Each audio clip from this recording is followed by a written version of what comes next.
I'm Danica. Welcome to Poetry Corner. Today I'm at a place called Factoria, a space of melancholy and broken dreams. I'm here in Treaty 6 territory, a place where story has lived for tens of thousands of years, since time immemorial. It's the home of the Dene, the Cree, Lakota, Nakota, Dakota, and Saulteaux people. It's also the homeland of the Métis. This is from Barbara Clar's book, Cypress, published by Brick Books. Creek, green water, tree mirror, the steadfast white spruce stare could save all of us.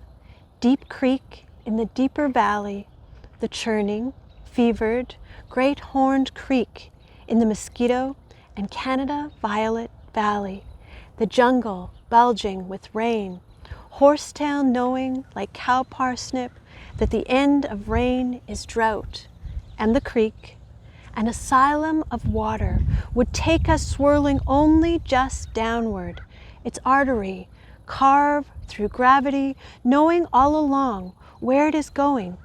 Slow creek pulling the water tons past me, shallows, quickly, quickly.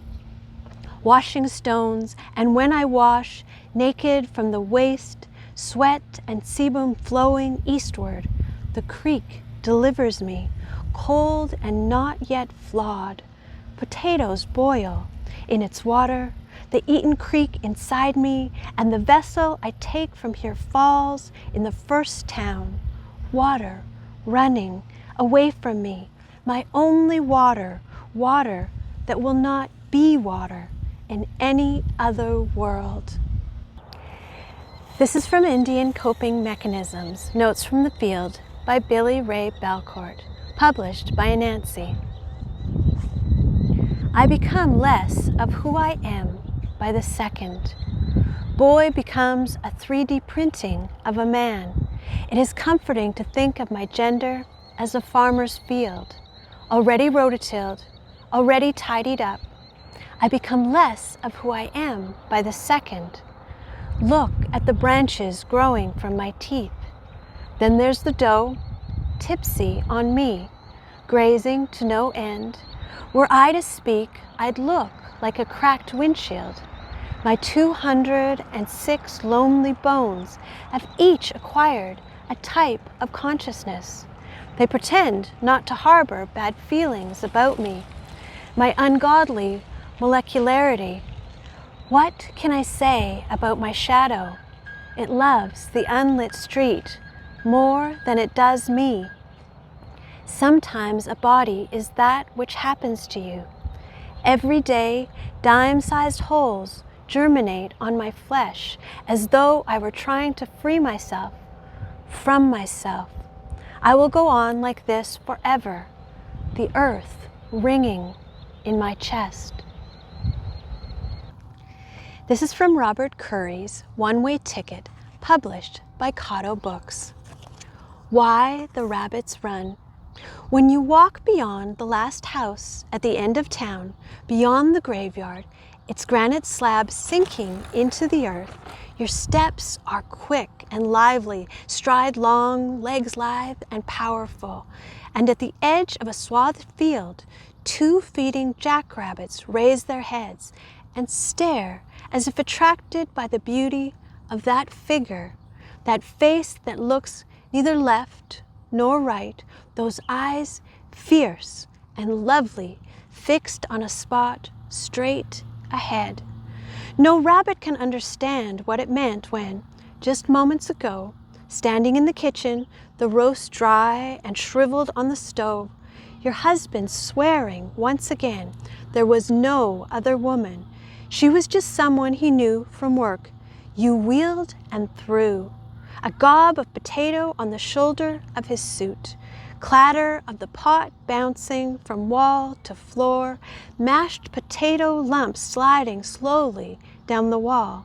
And you were out the door, walking fast as you are now, your feet striking the road like hammer blows, your eyes never drawn to the watching rabbits, which, as if they'd seen enough to know, turn swiftly and flee through the stubble field. This is from Tyler Pennock's Bones. It was published by Brick Books. I wished I was soft like water. A thought caught me, entangled. Every struggling twitch away from it tightened the hold, like a fly trapped in a web, tightening, pulling, 8 legs closer as gravity pulls stars. The thought that grabbed me and squeezed all the way to dinner.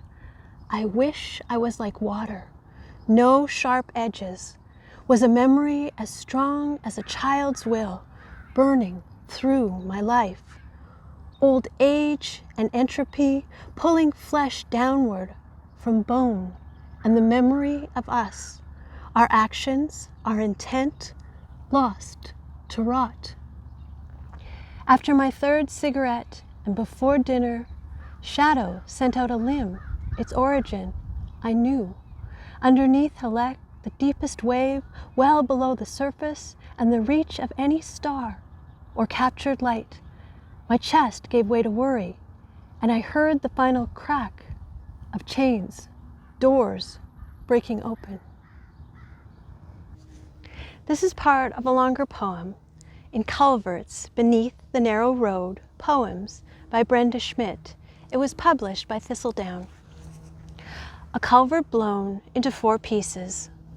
1. The low side of the street, for those who know the real meaning of low and high, ran past our place, perhaps the only place that truly matters, to a giant culvert, though what giant means is sometimes in doubt, at the north end, as opposed to the south, of cottages and holidays, even the most with the least always close by to allow grudging comparison, daring among us, usually a few steps ahead, all the while looking back, would not approach, for approach bursts the worst kind of caution. That culvert whose blackness matched the spine barely holding the songbook together in church, told us in whispers at night we were goners, and by golly, the going wouldn't be pretty. 2. So when spring melts and spring keeps coming and coming, or after a rain, which, like love, comes less and less, we'd float our boats, race our boats from that day on, down that stream, for that's why a stream ends with M, toward the culvert against which all others will be measured. No boat, as we will determine over a lifetime of such thoughts, was much of a boat, for no boat ever is. A toothpick spared a visit to the cavern in some uncle's molar, and wood chip craft at best, for who doesn't have chips lying around? And the obstacles were many, just the beginning of problems we'd create for ourselves. A single stem, for example, pointing to last year's growth and subsequent death, would divert the entire system, solar and school, the stars leaving us standing. 4 inches left, boats made us feel beneath them. That's not why we fuss about progress, though. Poke anything with a stick, and eventually it goes. Thanks for joining me today at Factoria. It's just a few steps from Edelman Drive. There are houses all around, but it's a wild place, and it's a place where dreams died, and a place that has a little bit of a spirit of melancholy. Just perfect for this cloudy, smoky day. I hope you have a great day, and I'll see you again soon.